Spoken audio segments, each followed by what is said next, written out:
Welcome back. This is the fourth video in the series, Getting to Know Cimatron in C.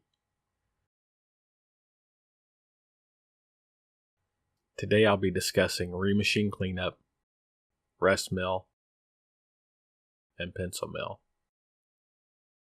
Let's get started where I left off on the mold cavity. The smallest cutter used was a 1/4 inch diameter ball mill. I'll take a moment to review the curvature map. It immediately reminds me that the smallest radius on the part is 93 thousandths. And there are a few sharp edges to consider.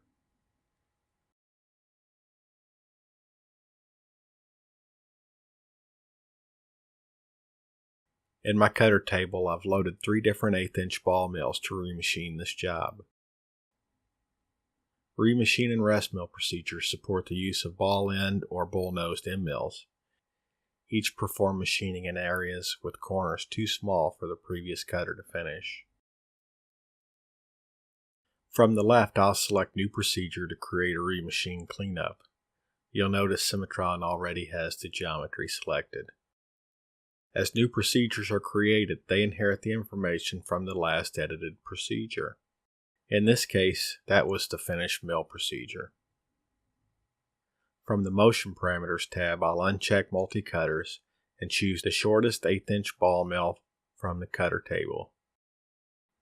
I'll recheck the Multi-Cutters box and select 2 longer tools for the procedure.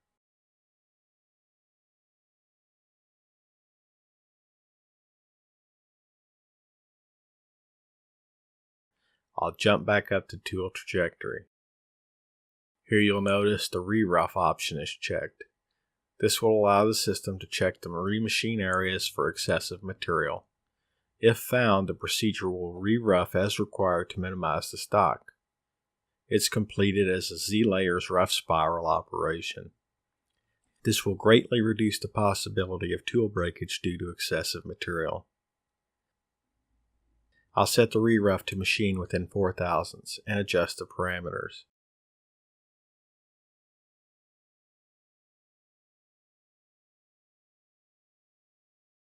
This procedure will be used for roughing only. The machine regions are set to none. The procedure is contained by a boundary created using the previous tool, in this case a 1/4 inch ball mill. Save and calculate.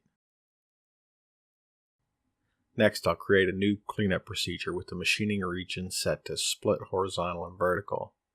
This simply separates the vertical areas from the horizontal areas. Other options in the cleanup operation include strategies like all along, horizontal only, vertical only, and none, which we just used. The remachine procedure also has fine surface options for user control point distribution. Save and calculate. Now I'll split the 2 procedures to highlight the cutter change.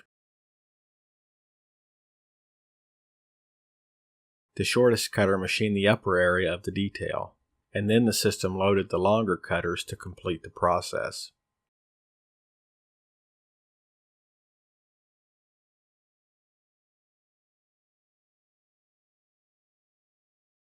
Notice the vertical corners are machined using the Z-layer strategy, and the horizontal is a collapsing pocket.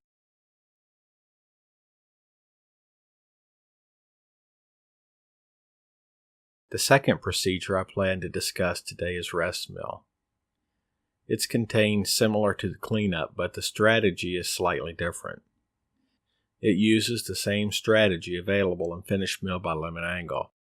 This helps eliminate the blend issues caused between different machining patterns. I'll create a rest mill and calculate it with the settings the procedure inherited from the previous procedures.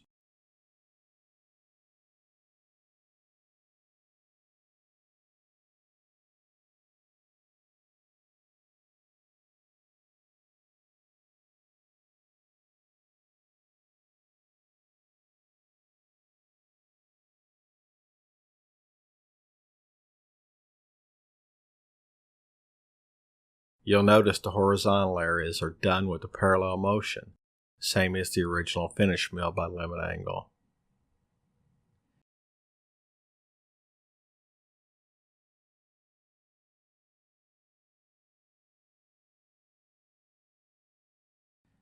The final topic of the video is pencil mill. This process machines internal corners. The tool motions result in a final pass of the cutter, pushing into the corner, touching both the neighboring walls and floors. This is used to smooth out radii that are very close to the nominal size of a cutter.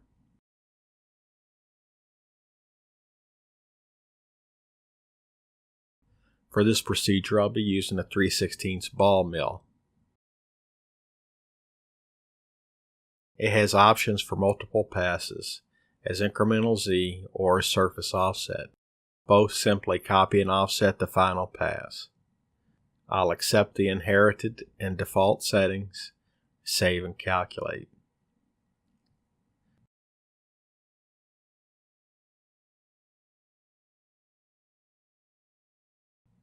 Navigate shows the cutter in the corner making a pass along the radius to smooth it out.